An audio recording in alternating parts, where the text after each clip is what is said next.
Today, I'm delighted to be speaking to Brian Kessman. Brian is the founder of Lodestar Agency Consulting, a consulting firm that helps agencies evolve their commercial model to drive growth, transitioning them away from selling time and commoditized services for greater revenue and profitability potential. Brian and his team work with agency leaders to monetize their intellectual capital as repeatable solutions to high value, high margin problems their agency is uniquely qualified to solve. Brian, a very warm welcome to you. Oh, thanks very much, Jenny. Appreciate you having me. Thank you so much for joining me. I've had a look at your website as well, which I think everyone should have a look at. We'll put a link in the show notes because it's really comprehensive about how to productize and transform your business. So I'm really looking forward to diving into the questions. Well, great. Same here. Great. So can we kick off by asking, just for those agency owners and those teams listening, what factors are driving the current need for agencies to rethink their current business model? Sure. It's a great question, and there's a lot to think about there. For a while now, I think many agencies will agree that we've had the commoditization of our industry for quite some time. And part of that is declining fees and unsustainable workloads, a high rate of talent burnout. All of these are connected. We have a lot of agencies today that are describing themselves in the same ways as other firms. They're still selling time. They're using outdated operating models that really just can't keep up with the speed and the volume of work that clients are expecting. And so the cycle just continues, and it's become quite unsustainable at this point. But now, we have AI, right? So thanks to AI, agencies really have no choice but to think differently about how they function. And this is really most important for time-based agencies because now they are the most vulnerable. And they were even before AI. Time-based agencies define value by the time that it takes to create the work. So sales conversations tend to focus on hours, but clients have learned to expect more for the dollar. And if you're dealing with a price-driven buyer or procurement, they're going to completely redefine value as the best price. And so what happens is we see teams making concessions, and this is often in the name of great client service or going above and beyond. And what this really results in is diminished margins. I think the average lately is 9% for most agencies. And so as a result, the firms are losing their ability to really offer competitive salaries and to hire experienced talent. And that leads to the burnout piece. Staff are experiencing burnout because they're doing the work that new hires should really be doing. And that's the unsustainable workload. And so ultimately creativity and innovation suffer. And so it really is the right time to seriously rethink the current agency business model. And we're going to talk about productized value as a new model, and that really does address all of these challenges. Great. I mean, just so particularly account managers listening, because it's a big part of my audience, so that they can recognize what you mean when you say time-based models. Can you just give us some examples of when agencies first start working with you, for example, what typically those time-based models actually look like? Well, sure. I mean, we're really just talking about the labor-based business model, selling time, selling billable hours. But there are new models that agencies are shifting to, and I can go and expand on those if that would help. Yeah, so I was just thinking about retainers, for example, Oh, sure. retainers, and maybe selling a bunch of hours for one particular project, or for those agencies that this is the only way they do it is to come up with a costing template that just lists all the individuals involved, how many hours they're going to um, be charged out at. So it's those kinds of time-based systems that we're talking about disrupting now, aren't we? Oh, absolutely. And what we should really be doing is scoping specific deliverables. But that's separate from even pricing, right? But what we're doing instead is scoping blocks of time, chunks of time. And it really doesn't touch on the value of a firm at all. That's what I meant by we're defining value by the time it takes to create work, because that's what you're selling. You should be selling at a minimum the deliverables or the outputs that you're creating, and times are relevant in terms of how long it takes, at least to the client. Um, but it's certainly necessary to estimate your internal costs and to figure out how you can be profitable beyond that. But yeah, we do need to change that model, get away from time altogether, and then really focus on the value of what we're putting out into the world on behalf of our clients. Great. So, can you describe those three value led revenue models that agencies typically start with, and maybe the advantages and disadvantages of each of them? Yeah, so let me first define what I mean by a value-led revenue model. And this is where we are selling forms of value rather than billable time. It's exactly what we just talked about. So these models will shift agencies away from the labor-based, time-based model. The three that I'm going to share that are the most used today are really only revenue models, meaning that contracts and billing methods change, but not the actual operating model that supports it. And so many of the agency challenges still do remain.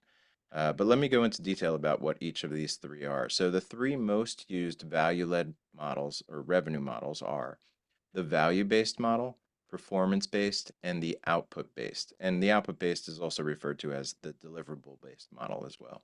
Now, this is all based on a report that came from the ANA. And so each one we'll go through here and I'll explain. But the value-based model is where fees are linked to a percentage of the value from an agency's work. And so an example of this would be when Coca-Cola paid agencies higher fees for more important strategic work if the firm was uniquely qualified to deliver.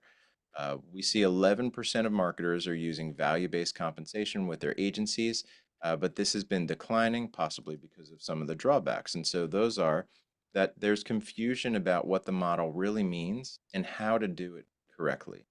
You also might need data or proof about your ability to deliver the value in order to justify your pricing. It depends on who your buyer is. You also typically need access to client-side KPIs to show the value that you've delivered in the past to create that proof, those case studies. And you need to know how to translate those KPIs into the monetary value to align with your pricing. So there's some challenges there for the value-based model. We also see the performance-based model being used. We're at 41% of adoption, but this has also been declining. Now, the performance-based model is where compensation is tied to client success metrics. An example of this would be Airbnb tied agency compensation to the amount of customer bookings that were made through their site.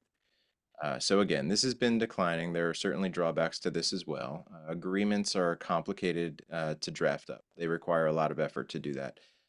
You also need measurement tools in place in order to track your performance, to show the value that you're delivering. And then the budgets need to be large enough in order to pay for the high performing metrics. If you're performing really well, the budget needs to be there to compensate you. But we'll also see a lot of smaller marketers simply just prefer predictability over having a performance-based type of contract. They want to know what they're going to pay. And so that'll bring us to the output-based model or that deliverable-based model. Same thing. And this is where you have fixed pricing for custom outputs and deliverables.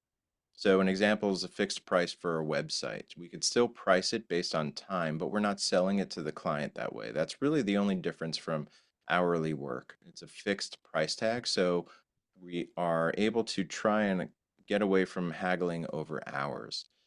This is the easiest model for agencies to shift away from billable hours.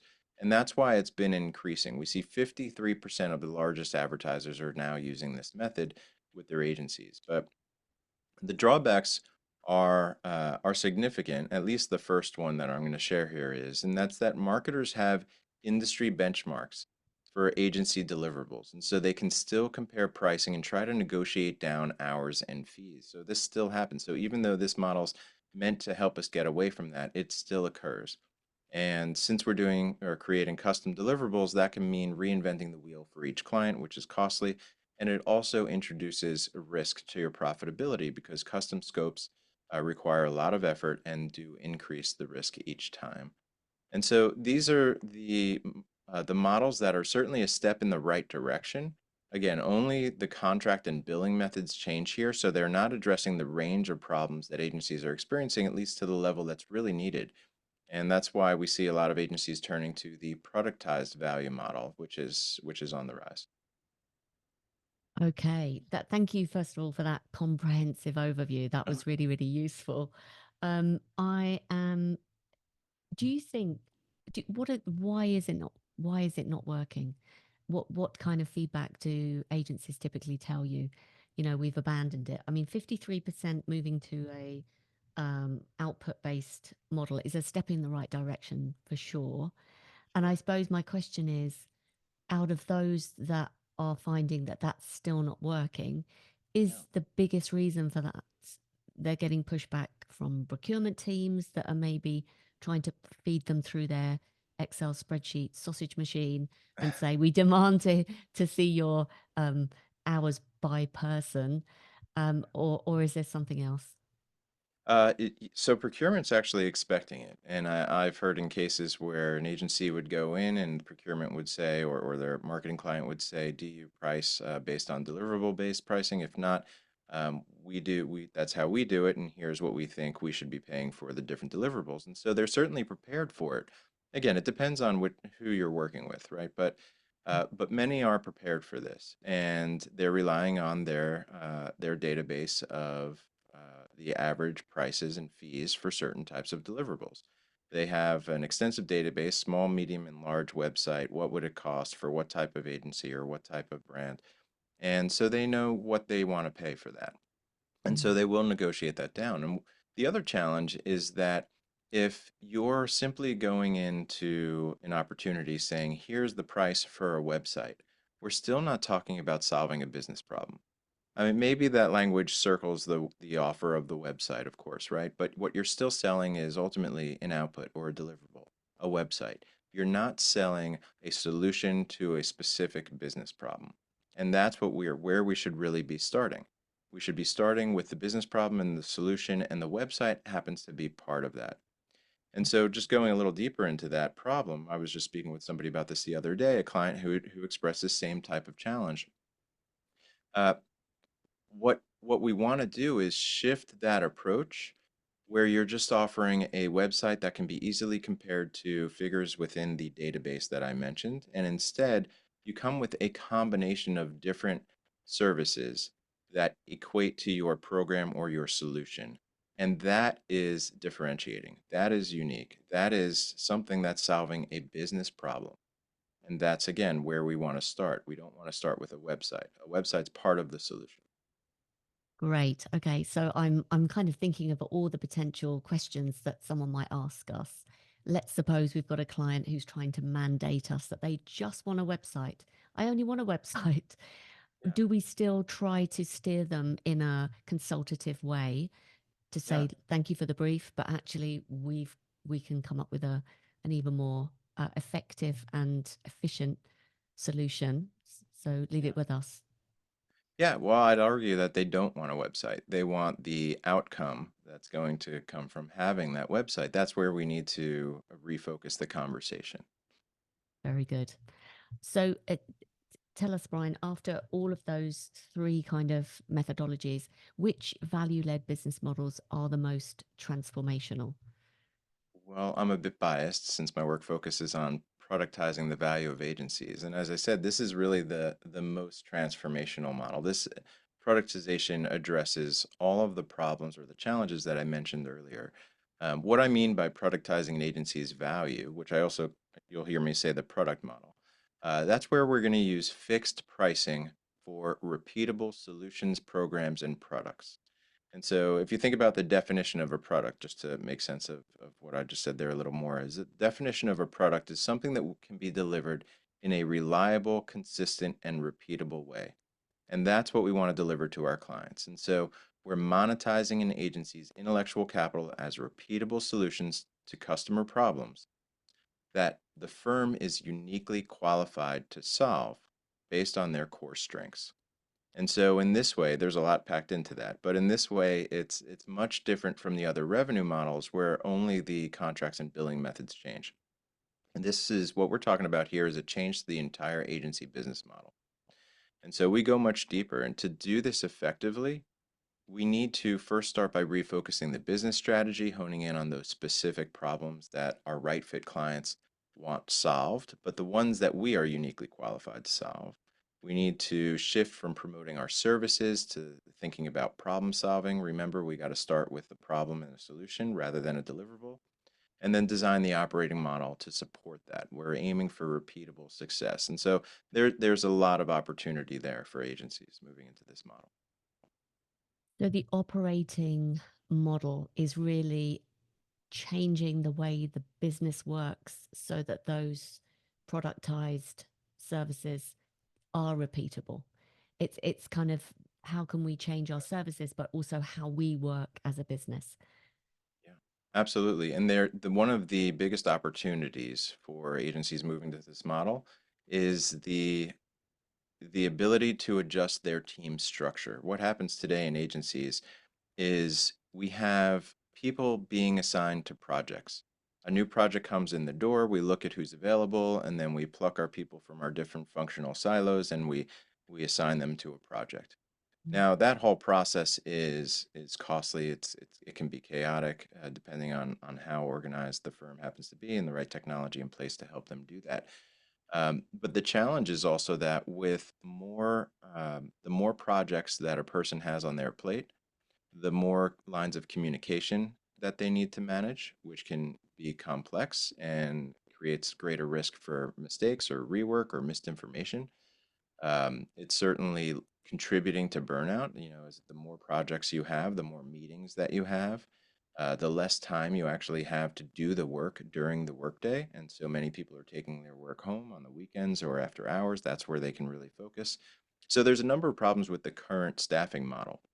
And when we move to a productized value model, what we're going to do is assign teams to value. We're not going to assign people to projects, but we assign teams to the types of value or the types of problems that we solve. And what I mean by that is we create these dedicated teams that stay together and they're organized around the specific set of problems or related value that the firm provides.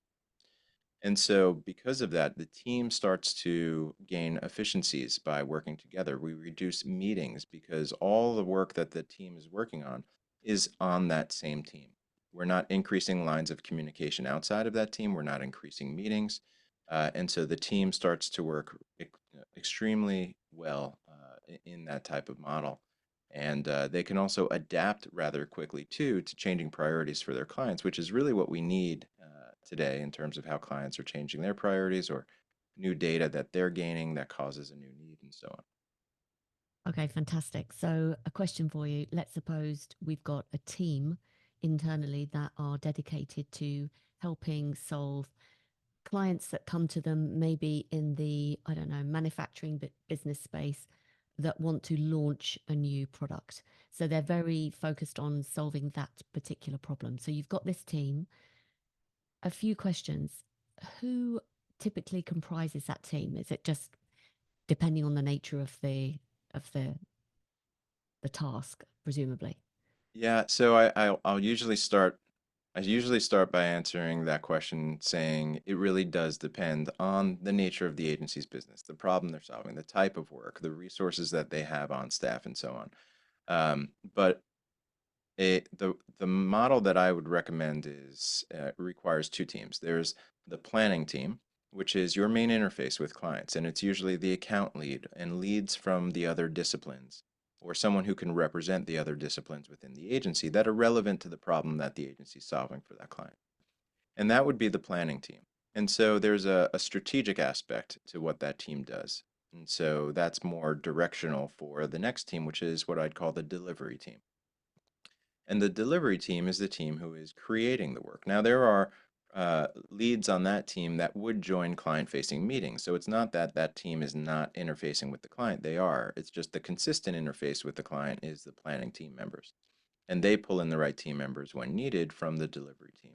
And so that share of labor divides the work quite nicely and creates these two dedicated teams. And there's a connecting role, which is often the project manager between a planning team and the delivery team. And a project manager may manage maybe around three of these teams before it becomes too much. Again, it really depends on the type of work that an agency is doing. But in that model, the role of a project manager also needs to change because it's a different environment, different purpose for that role altogether. you give me an example of an agency that's moved to this kind of two group model, Yeah. planning team and delivery team? Um, Presumably, they expand to the size of the client's requirements. I suppose I've got so many questions in my mind. I'm thinking, Yeah. how does that work? Yeah. Do they? You said that they were dedicated to the client's problem, but they could be working for several clients at once. These teams. Yeah, so there are different models within the model to think about. We could go with an account-based type of assignment where you're assigned to a significantly large account or maybe two or three accounts, and that's all that you have for those for at least the planning team. But the delivery teams can be a shared pool, let's just say, or a shared team with other planning teams that are tapping into that. Um, what we need to adopt to make this work are more agile ways of working. We need to start with a backlog that's prioritized. Now, there's always going to be conflicting priorities within that backlog between multiple clients, but that's where the role of the project manager comes into play. We shift from project management to team leader. And those team leaders need to collaborate with each other in order to negotiate the different priorities, which priority is going to be most important for the business and for the client, and they need to work that out. So that becomes part of the new responsibility for team leads, formerly project managers. And those team leads are less focused on scope, budget, hours, because again, we're removing hours from the equation. While it's important for other reasons, and we can talk about that, but it's not really what the business model is based on. And so, what the business model is based on is now effectiveness, and that's one of the main KPIs. Are we effective at providing our solutions to a business problem? And so the project management role shifts to this team lead role, and their purpose is to make sure the team is performing as well as possible. And so their job is about becomes to about how can I help this team perform at their best? How can I remove blockers? How can I provide data about what we've done in the past 2 weeks so that we can learn and apply that for the next 2 weeks? How can I make sure the right priorities are ready for the team to work on and so on? Great. With this planning, do you call it a pod or a team or a scrum or team, or do you just? Yeah, so others have referred to it as the pod model before. So that's certainly one way to say it. You can call it, it's cross-functional team, multidisciplinary teams, fixed teams, dedicated teams. There's differences in all those definitions, but that's how it's been referred to it in the past. I'm presuming that those you described in the planning plot pod, I think, an account manager kind of type person, Mhm. a head of strategy maybe, Right. but senior members of the kind of delivery team that would be needed from a planning perspective to make sure that the strategy is on point. Is That's right. And that that right? and they make up the planning team, correct. And then you'd have still senior leaders on the delivery team, but you'd probably have a senior, either an ACD or a creative director or art director. Again, it depends on the levels that you have within the firm. Great. So I'm just kind of comparing it to maybe a more traditional, you know, historically agency that has multiple tiers. So in the client service team, for example, you'd have a client services director, a group account director, an account director, account manager, account executive. Would this new model be more of a flat structure? It does flatten it quite a bit. Yeah, that's true. Yes, and so what we see is at the lower level for account management roles, there's a decision, do we want to shift into more of a strategy role? Is that what we're oriented toward? Are we more comfortable in more of a project management role? Do we want to go that route? Or do we want to continue to lead accounts? And so there's still a place for senior account leaders in the model as well. But you're right. I mean, it depends on the amount of layers that you have for account management because it simplifies the overall workflow. And so because there's a lot less complexity, there's less need for a lot of uh, moving the pieces around, managing the actual workflow, the administrative aspects of that. And so that's where some of the lower level roles can shift into more fulfilling roles within the agency. With that administrative element, are you finding that? or do you find that moving to a productized model reduces the requirement on project management systems and that kind of engine room? Does that change a lot, or do you typically see that they keep the same systems, they're just used slightly differently? Yeah, it's the latter, but that's only because there aren't many project management systems that are built out to manage the workflow in this way, unless we're looking at more of agile project management systems or even systems that are designed to manage true product development, like Jira. Now, Jira may be a good one to look at because Jira's also been moving towards the marketing space for a few years now, aside from product development. If I recall, a few years ago they had a specific either component or aspect of their software that was dedicated or geared towards marketing and creative teams. Now, I don't know how well that actually functions in an agency setting, but it's one of the options out there that's probably closest to the type of functionality we're looking for. And what I find is there's a challenge with even finding the right KPIs in a project management tool, or the ability to report on the KPIs that we look at for when we're in a product-based model. Again, that's largely effectiveness to start. But some of the other key KPIs that we want to look at in this new model, it's very different. It's not about utilization at all, right? We're looking at things that are more like um, product capacity. So what I mean by that is how many products or programs can we deliver in a given time frame? Now remember, there's a fixed price for that. So as long as we know how many we can deliver in a given time frame, we can use that for revenue forecasting, for staffing plans, for budgeting. And then in terms of productivity, again, it's not utilization, it's not billable hours. None of that's never equated to productivity, right? We don't know just because someone's billed certain amount of hours, was it actually productive work? Did they actually achieve their goal or their target? So here we're looking at productivity for the purposes of improvement. Again, how do we get those teams to perform at their best? And so we look at certain things like throughput, meaning how many products are delivered in a 2 week time span, and what's our average for that? And are we above and below average? And that'll tell us how we're performing.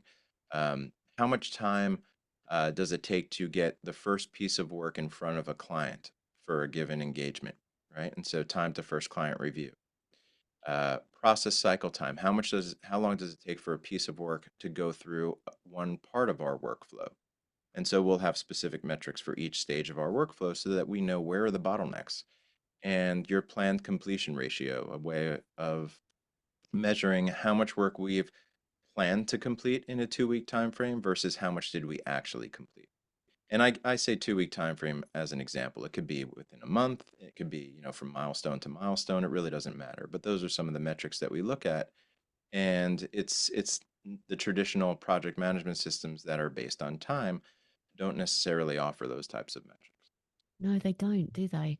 So are you saying that you can do away with timesheets completely, or that you still want to monitor the time internally, or maybe it's a transitionary period? Like, what's your thoughts? Yeah, well, so the goal, so this is, I know it's a touchy topic. So the goal for doing away with timesheets should be that's a longer term goal. Yes, I believe you can and should do away with timesheets because of the negative impact they do have on the culture. Now, there's a caveat. Uh, Sometimes teams want to use timesheets to monitor their performance, to understand how long on average is it taking to complete a certain piece of work. Remember, now we have these fixed teams that are organized around the same type of problem solving solutions. And so they want to see how are they performing against their averages. And if it's the team's choice to use timesheets, then absolutely use timesheets. That's great. But to force timesheets on a team, that's where we see the negative impact on the culture of an agency. So I think, yes, use timesheets if the team chooses to in order to help them improve their performance, to learn from it. But otherwise, longer term, it shouldn't be necessarily something that you force upon the organization. Because once you have your established baselines for how long it takes to complete the delivery of a certain type of program or product, you know what that's going to be going forward. You may want to try again with timesheets in a year to see, hey, what's our new average? Because things change, team members change, and so you may want to reset that baseline. But longer term, you don't need them in the same way that we use them today.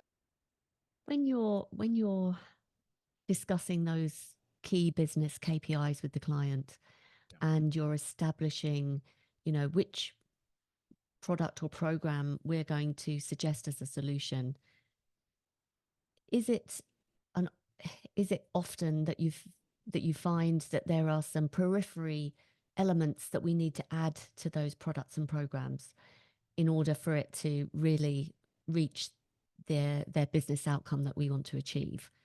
And if so, how does that work? Is it kind of like a building blocks process of putting together the right package? Yeah, so great question. And what I often hear related to that question is, or rather, a concern I often hear related to the model of productizing agencies' value is that if we move as an agency in this direction, we're unable to provide customized solutions or high touch offerings and that's what clients value from us today. And so that's the perception, but it's just not true. And so to your point, yes, we absolutely can assemble the right solution based on the different products that we've developed. And so that's one of the aha moments that I see a lot of my clients experience. They realize, wow, this really helps us meet the client where they are. We don't have to offer a large campaign or a single type of common offering that we have before. We've broken down our value into these different products, and we can essentially pull the right products off the shelf as our starting point for our clients based on their specific needs. We now have a precise solution that is so compelling because of how exact it is to addressing their needs. And so they're able to do that. Now, there are situations where um, we want to offer an extremely high touch type version of that. And you can, and that's where we start to use, that's where the pricing strategy comes into play. And we start to offer options for each solution that we put together. And so you might have 3 or 4 different pricing and scope options. And so the more expensive option is a more customized or higher touch type of solution. But we're still starting with a baseline of our offering. So you've already created a shortcut to get that proposal out the door, to figure out your pricing and scope, right? We've eliminated a lot of the administrative time to do that and even the risk. And then if you wanted to go a step further, you can always develop an add-on component, something that you know that is going to be requested from time to time for certain type of client needs, but it's not going to be consistently requested. And so we don't build it into our baseline offering, but we do have a baseline version of what that add-on is. And in that way, we can just plug it in to further augment our solutions for clients. Wonderful. What other aha moments do agencies typically tell you, or where do you see like typically they have like, oh, yes, Yeah, well, so it's really in the day to day. They realize how much how easier it's going to be for them to go ahead and put together their proposals and their pricing, and how it's going to simplify that entire process and shave a lot of time off of that, so that one, they can be more effective at pursuing new business because now they have more time to go ahead and do that. Two, they can delegate the part of that new business process to other account leaders or other leaders in the firm because it's so clearly documented. These are the solutions we offer. They're meant to solve this problem. Here's our value proposition for each product. This is the our 3 options in terms of scope and pricing, and then assigning the decision-making authority to whoever they delegate this work to say you can go above or below 10% of our baseline price, and then you can roll with that. And so they've delegated a lot of that. And so now you have your more senior leaders that are out pursuing more business. So it really does help drive that business development engine in a better way than before. So that's one piece. And the other piece is just the efficiency that's gained. And the efficiency equates to the ability to deliver more products over a certain time span, which equates to more revenue. And some of the other benefits are more obvious. They're not necessarily aha moments. They're some of the driving reasons that an agency pursues this model, which is, of course, the scalability, right? You can increase your revenue without hiring new staff. You don't need billable hours to grow your revenue. The profitability that comes from this, and so on. So, how much time does it take for an agency to move to this more transformational model? yeah. Well, if you're going to take full advantage of all that the model has to offer, then you'd want to invest in a couple different areas. One is first, changing the way that you think about the value that you offer, going through the process of creating your products and programs. And so there's a strategic shift in that and how we do that. And so we design these products and programs within 3 months. And an agency is ready to sell at the end of the 3 month time span. But if they want to go deeper and refine or improve their operations to support this at a deeper level, that work takes a little longer. Now, I've had, and of course, implementing the KPIs in their project management system, and perhaps they might need a new system if they want to adopt a new system, right? So that can all take further additional time. But I've had clients that have sold their first new offerings before they've even completed the 3 month program. I Wow. wouldn't necessarily recommend that, but they were so excited with what they had, and they had this new pitch coming up in just a few days, and they thought, let's try this and see how it goes, and they won the business.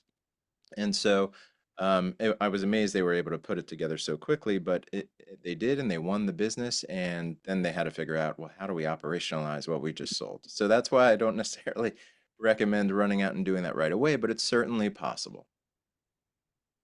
That sounds phenomenal. And I'm sure that's very motivating for people who want to move to this model. We've talked about the time frame, but where do you see the blockers? What's the hardest bit? Do you find that perhaps from a senior leadership perspective, the owner is totally on board, but perhaps there are other members of the team that aren't so convinced? Or what do you think it's mindset that this the hardest shift, or what? So usually, when an agency comes to me, it is at the most senior level. They realize that something needs to change for the longevity of the business. And so they're taking this seriously. And we have the right players at the table. And there's a briefing session that I provide, a bit of an educational piece so that everybody really understands why we're doing this, how important it is, what success is going to look like, and what's needed to move forward. And then we get into some of the work. And so everybody's prepared. But where an agency has would have trouble is if they are not dedicating the right amount of time to do the work necessary. Now, I take on a lot of the heavy lifting for the first half of an engagement and provide the work to them for them to refine.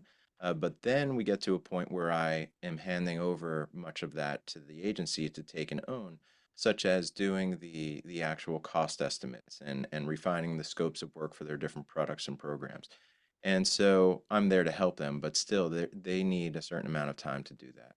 And I think a past client had said, you know what, we've seen about 3 hours a week meeting as a team in order to just get this work done at a great pace.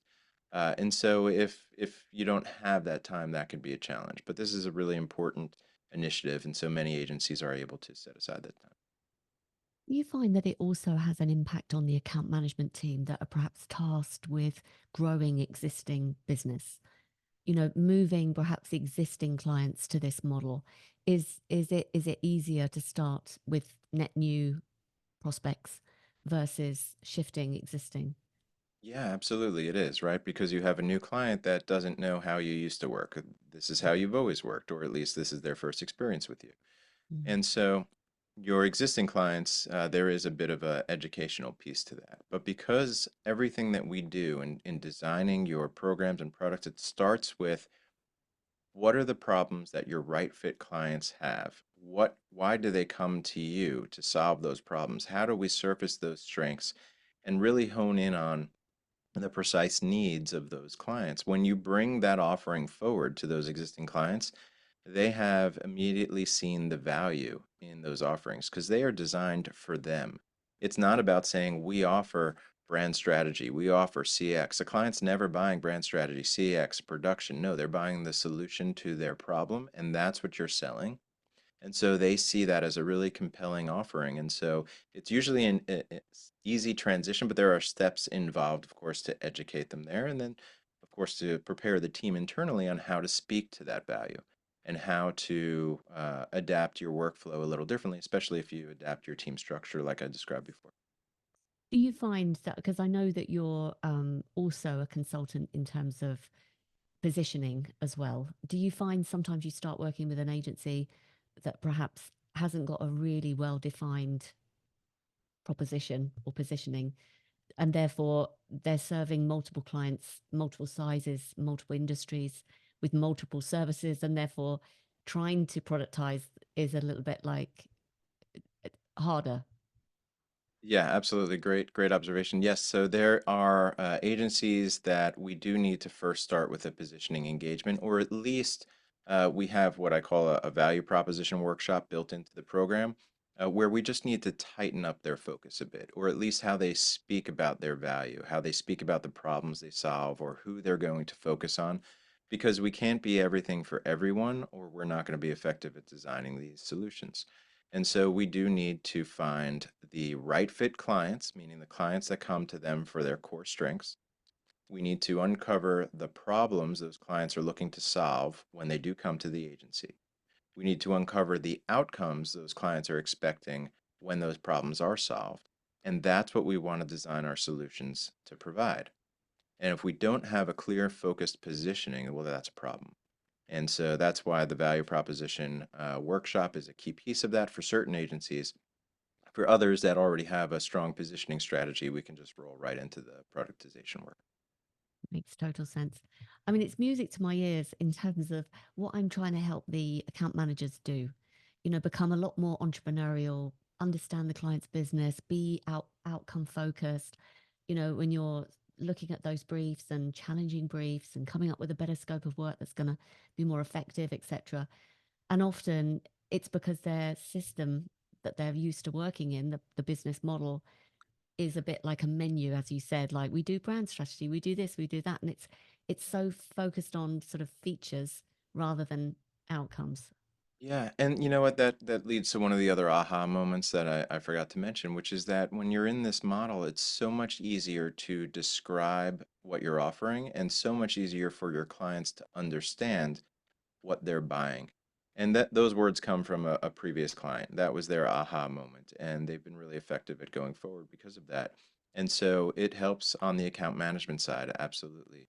And one of the things that you asked about before related to positioning too, part of this is about finding the services that are high value and high margin versus low value or commoditized or price sensitive.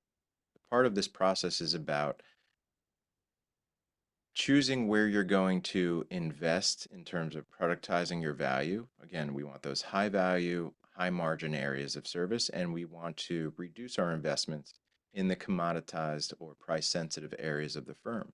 So, what's commoditized today or what's likely to be commoditized in the next 2 years? Because that should not be our priority. And so that changes our thinking as well. And that's part of the positioning strategy conversation. Love it. Can you give some examples maybe of agencies' high value new offers versus their commoditized services, and where they've tried to focus on those high end value products? Yeah, absolutely. So it's about how clients perceive the value, and clients perceive higher value offerings that are more strategic or that impact innovation and revenue or client retention. So those are going to be the high value areas, but the lower value areas, at least how a client perceives it, would be related to production or execution. It's getting work out the door. Now, if you're an agency and that's what you excel at, well, then you have a differentiating positioning because you are the best at production. You are extremely well suited to provide that. And there are production shops, that's all they do, and they are better than many of the other firms out there. So for them, that's still high value. That's why a client would come to them. Again, it's why your right fit clients come to you. And if that's why they're coming to them, then that's high value for them. They're specialists. But for many other firms, that's more of the lower value work for them, or at least how a client will perceive it.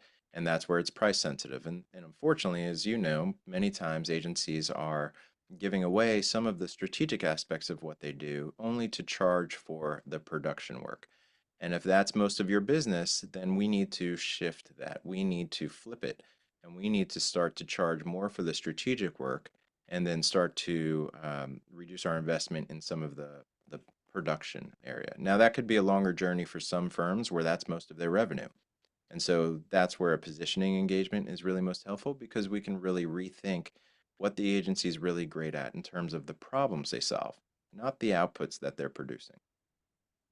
Ultimately, Brian, are you finding that the agencies you're working with now to move them to this transformational model, which is ultimately more profitable, are then able to exit with higher multiples than you would have expected if you'd have been trundling along with the average? I think you said 9%. I think that was quoted by the IPA several years ago. And actually, it's probably not changed much since then. Yeah, absolutely. It does increase the multiples that an agency could sell their firm for. So that's one of the key drivers for some firms.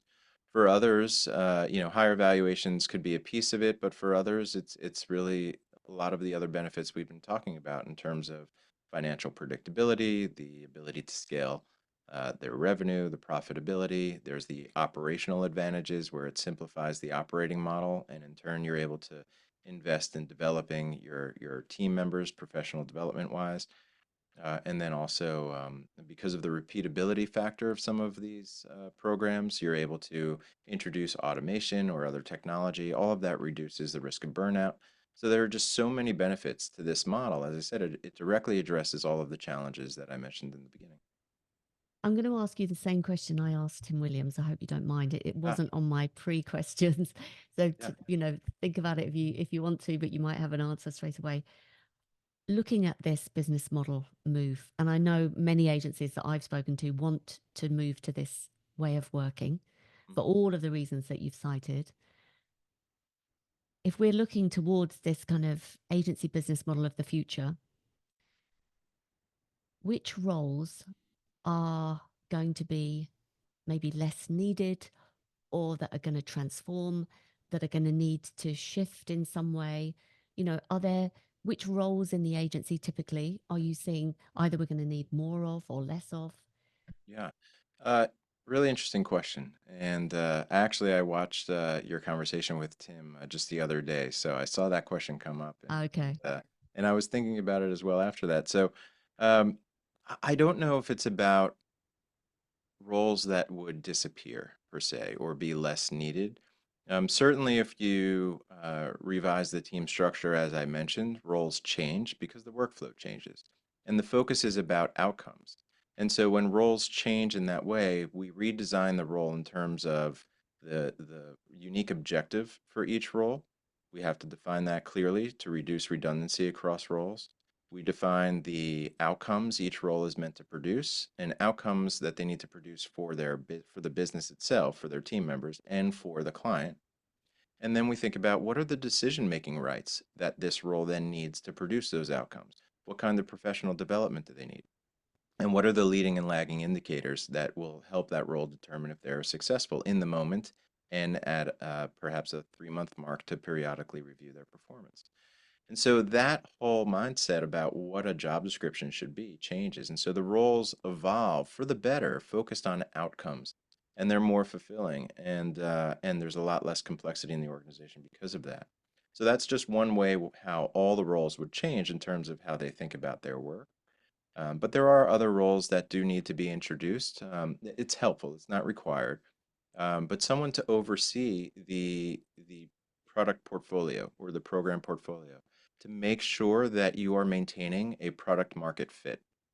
And what that means is having your ear to the ground in terms of how each of your clients are reacting to your offerings, how they are describing their problems and the outcomes that they want, and then how do we take that information on a regular, in a regular type of meeting cycle quarterly? What have we learned from our clients in terms of their evolving problems and their outcomes that they're expecting? And how do we roll that into the next version of our products? How do we keep our products up to date with where the market's going? So it's helpful to have someone that has the time and the ability to do that for the firm. Sometimes it's the president of the organization. Sometimes it's a different type of role. But as long as someone's doing that, that's really helpful. But there's an underlying system to make that possible, the feedback loops that you need from your account team members and so on. And that's part of the system that we build for the repeatability and maintaining product market fit. I Love can that. go on about other roles. I just don't want to keep talking there. No, it's fantastic. Thank you so much. And it's so interesting because in my program, I have this flywheel, which is looking at voice of the customer data and Yeah, so it's very, very similar to what you're saying. perfect. I'm conscious of your time, Brian. I don't want to overstep the mark. I've just got two more questions, if that's okay. Yeah. The first one is like, do you have any specific pieces of advice for account management? Because these are the people that I'm working mostly directly with. What would your be advice to help them prepare for these changes? Yeah, so I think if they try to talk about solutions to problems, that's never a bad thing, right? That's never a bad idea to try and reframe the conversation in that direction. But if you're doing it without the larger organization behind you supporting this kind of shift, it may be frustrating because you'll talk about that, but you're still selling deliverables or you're still selling hours. So at a minimum, at least start recording or listening for, like we just said, the problems that your clients are describing, the business value that they're expecting from your work.